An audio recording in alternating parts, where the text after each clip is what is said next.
Say goodbye to the group stages because the World Cup knockout round starts Saturday morning with the USA versus the Netherlands. And then we got Argentina versus Australia. And on Sunday, you're going to be flipping the channels from NFL football to football with all the lineups and the matches for that day. Jared Schwartz has been covering the World Cup for the New York Post, and he joins us now. Let's get straight into it, Jared, because we've been waiting for this for 8 years. We've got USA Netherlands. How does Captain America Christian Pulisic and the Stars and Stripes pull off the upset? And can you give us an update on Pulisic's injury? Like you said just there, it all hinges around Christian Pulisic. He's the face of this team. He's the best player. This team has scored 2 goals this tournament. He created the first goal and assisted it, and he scored the second. So it's obvious how paramount Christian Pulisic is to this team. Friday morning, manager Greg Berhalter told reporters that Pulisic was likely to play, that he was doing better, that he was feeling well with that abdominal injury. Look, Pulisic is going to play. They're going to have to drag him off the field. The question is just how much he can give them, how effective he will be. Look, this is a team that has struggled to score. That is their biggest problem so far this World Cup. Pulisic is their best World Cup threat. They're the best scoring threat. So Christian Pulisic's injury status and how much he can give them on the field will be the paramount question. But look, this is a team that has one of the better midfields remaining in the tournament with Yunus Musa, Tyler Adams, and Weston McKennie. That trio has started all 3 games and probably provides the best opportunity for an upset against the Netherlands. Against the Netherlands, they're going to sit back more defensively. They'll let the Netherlands control more of the possession than they saw against Iran or against Wales. And that actually almost benefits the U.S. They can sit back a little more. They can play on the counterattack. They can wait for the Netherlands to kind of send numbers forward and then spring their numbers forward on their counterattack when they have numbers, when they have the man advantage. Look, they're they're not as talented. They're not as experienced as the Netherlands. But this is the World Cup. We've seen bigger upsets happen. This is an American team that has a ton of self-belief. They're a close-knit unit. Anything can happen. Anything can happen. And because you said that, I believe that we will win. And I also believe that we're in for a treat this weekend with the matchups that we have. We got Argentina versus Socceroos right after USA Netherlands. We've got France, Poland, and England and Senegal on Sunday. So New York City is represented by so many countries all over the world. Can you do a quick breakdown of these matches for the people of the city? Sure. In the Argentina-Australia match, look, every time Argentina plays, it could either be the last time Lionel Messi plays in an Argentina shirt, or it could be him continuing what is likely his last World Cup opportunity for glory and redemption. Talk about pressure. But look, Australia was one of the last teams in this tournament. They made it out of their group. They've proven that they can hang with some of the heavyweights in this tournament. They're spunky. And, like I said with the Americans, any team that has made it this far has a ton of self-belief.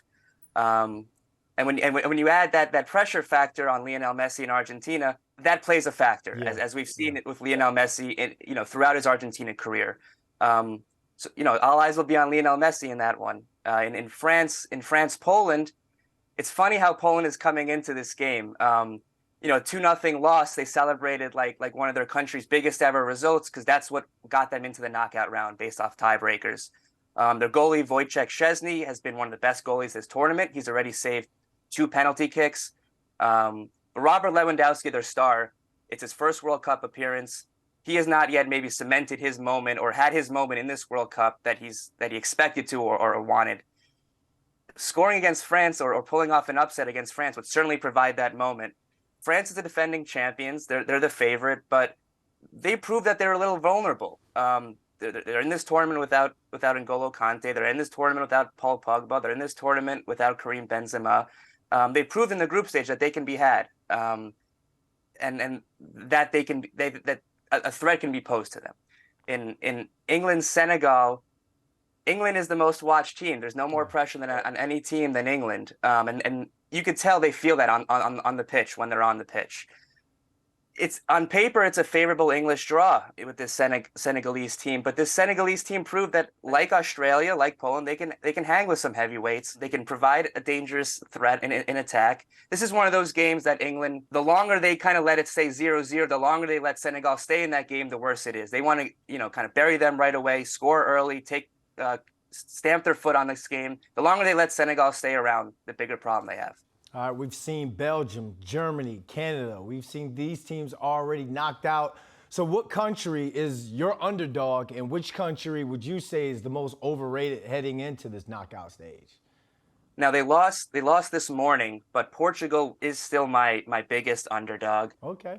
They won their group, so they were resting a few key starters for this game. Look, when everybody talks about Portugal, they talk about Cristiano Ronaldo, of course. This team is so much more than Ronaldo.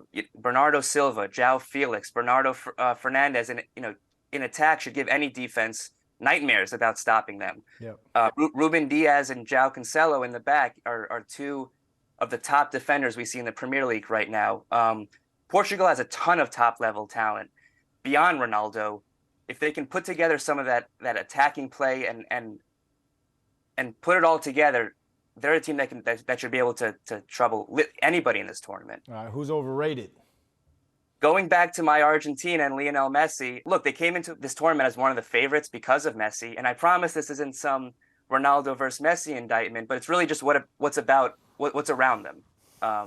Argentina's teammates, Lionel Messi's teammates with Argentina, they're older, they're more veteran. Their opportunity might have been 4 years ago, or even perhaps 8 years ago. Angel Di Maria is, a little bit past his prime.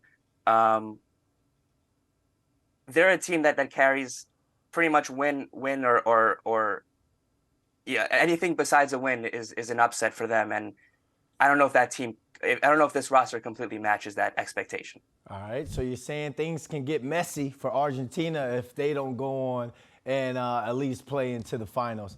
Jared, thanks for joining us, man. We're going to come back to you for more World Cup coverage. Absolutely. Thank you, Brandon. Appreciate it.